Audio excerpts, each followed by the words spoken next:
नमस्कार दोस्तों, हमारे इस YouTube चैनल में आप सभी का स्वागत है। आज हम बात करेंगे 6 नवंबर के फर्स्ट शिफ्ट में आए हुए क्वेश्चन के बारे में।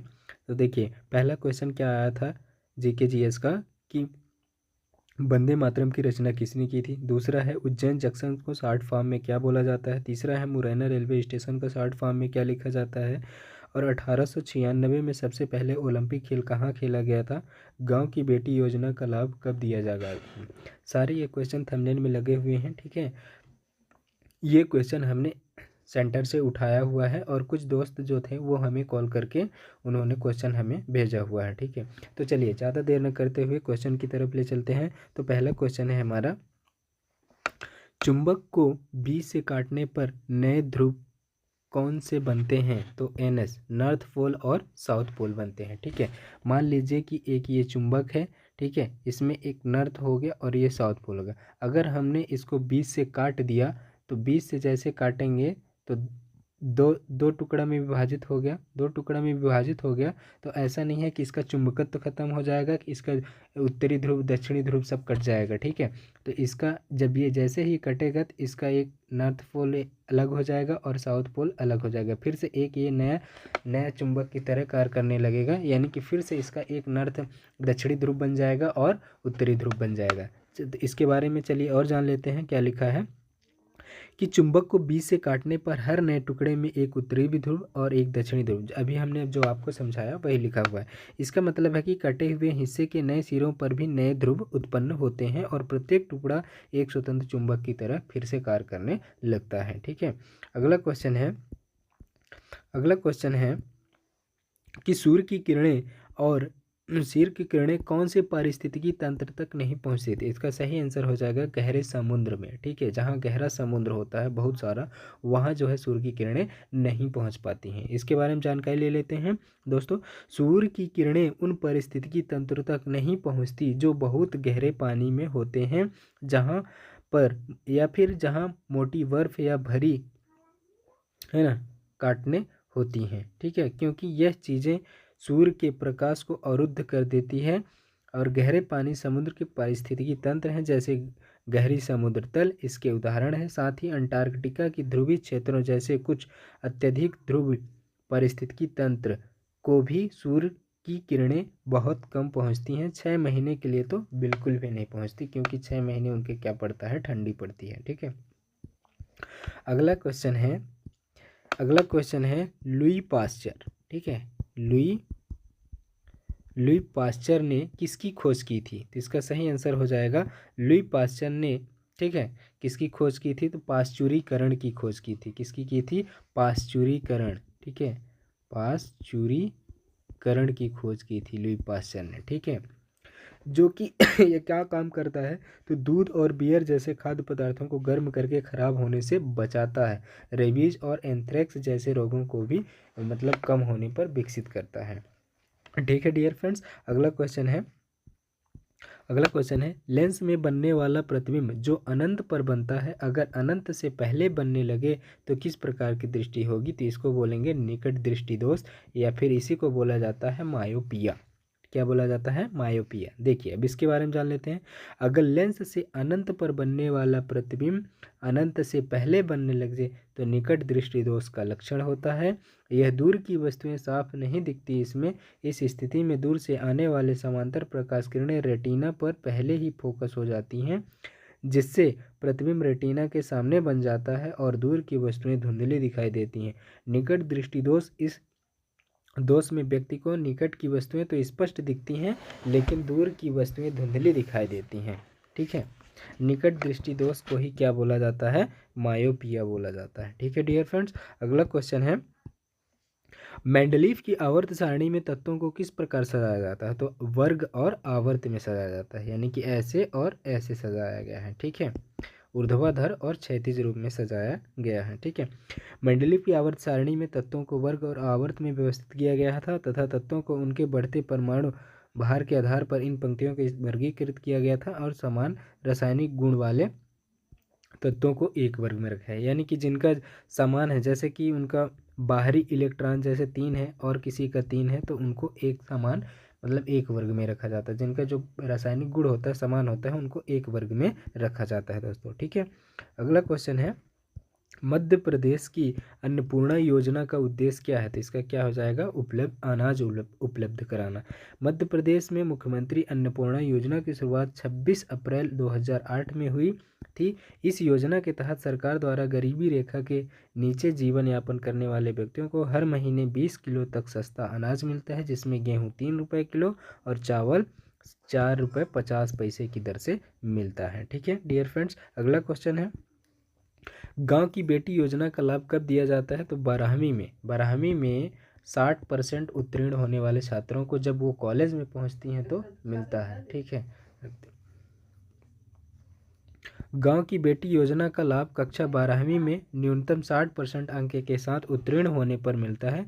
जब छात्र गांव में रहकर किसी सरकारी या निजी कॉलेज या विद्यालय में स्नातक की पढ़ाई कर रही हो तब यह सभी वर्गों के छात्रों को मिलता है। गांव की बेटी योजना यानी कि लड़कियों को मिलता है, सभी वर्गों की लड़कियों को मिलता है जो कि कॉलेज में पढ़ती हैं या फिर चाहे वो सरकारी हो या प्राइवेट, दोनों कॉलेज में पढ़ती हों वो। और लेकिन एक शर्त रहता है कि 12वीं में 60% से अधिक होना चाहिए तभी उनको मिलता था। अगला क्वेश्चन है महेंद्र सिंह धोनी को 2025 में ICC fame of all award किस शहर में दिया गया था? तो उसका सही आंसर होगा लंदन। महेंद्र सिंह धोनी को 2025 में ICC hall of fame of London में एक भव्य समारोह में शामिल किया गया था।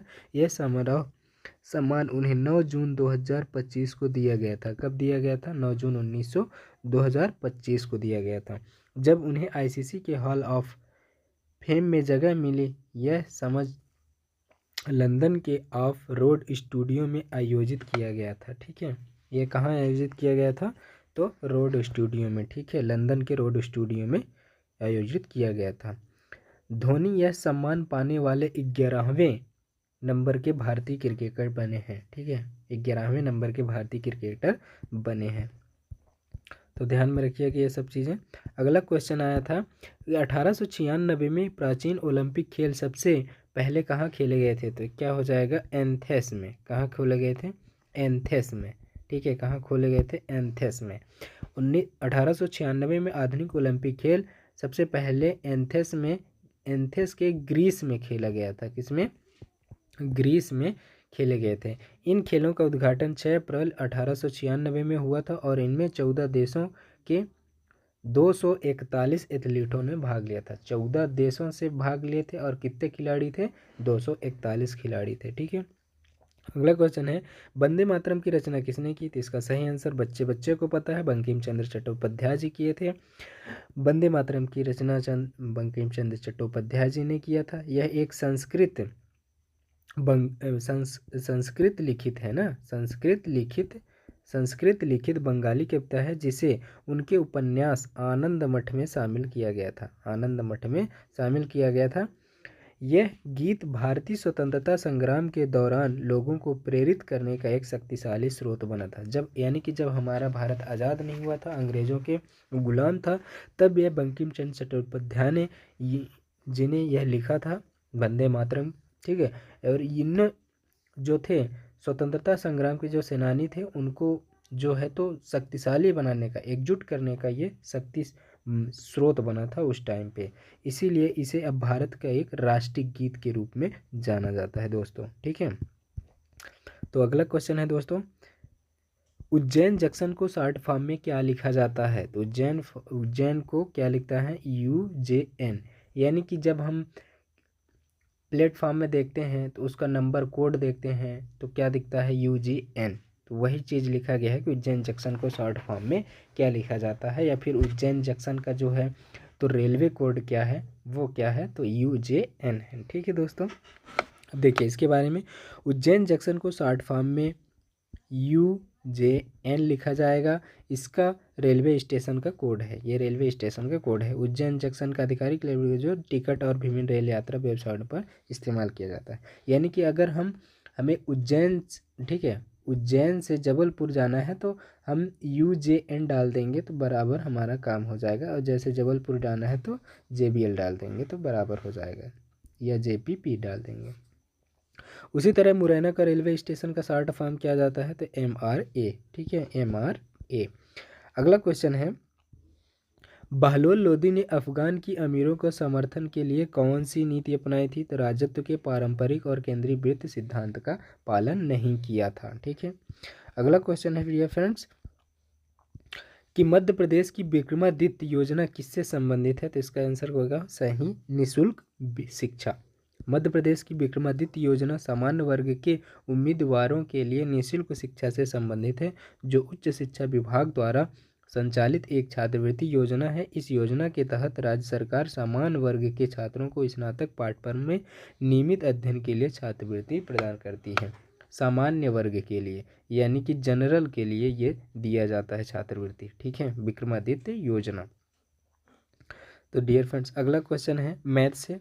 अब मैथ से कहाँ से क्वेश्चन आए थे ये देखना है। देखिए मैथ से आयु से क्वेश्चन आया था, पिता पुत्र की आयु का वर्तमान अंतर कितना है, 50 साल का है, तो 10 साल बाद पिता अपने पुत्र का दुगना हो जाएगा, तो वर्तमान में पुत्रों का आयु 20,000 रुपये लगाकर ए जो है वो 20,000 रुपये लगाकर व्यापार शुरू करता है, तो 3 महीने बाद बी शामिल हो जाता है 10,000 रुपये देकर, और 2 महीने बाद 2,000 निकाल लेता है, तो वर्ष के अंत में हुए लाभ में बी का हिस्सा क्या होगा ये आपको बताना था, ठीक है। मध्यिका से एक क्वेश्चन पूछा गया था, मानक विचलन से पूछा गया है, एक गाय को एक खेत में ये बांध दिया गया तो इतना, ये वृत्त से क्वेश्चन पूछ लिया था, एक वस्तु का क्रय मूल्य इतना है तो इतना है, क्या लाभ परसेंट बताना था। मेंसुरेशन से 3 क्वेश्चन आए हुए थे, 1,00,000 की राशि 7% ब्याज की दर से इतना मिल रहा है, दूसरा एक बेलन की ऊंचाई बेलन से पूछ लिया है, ठीक है।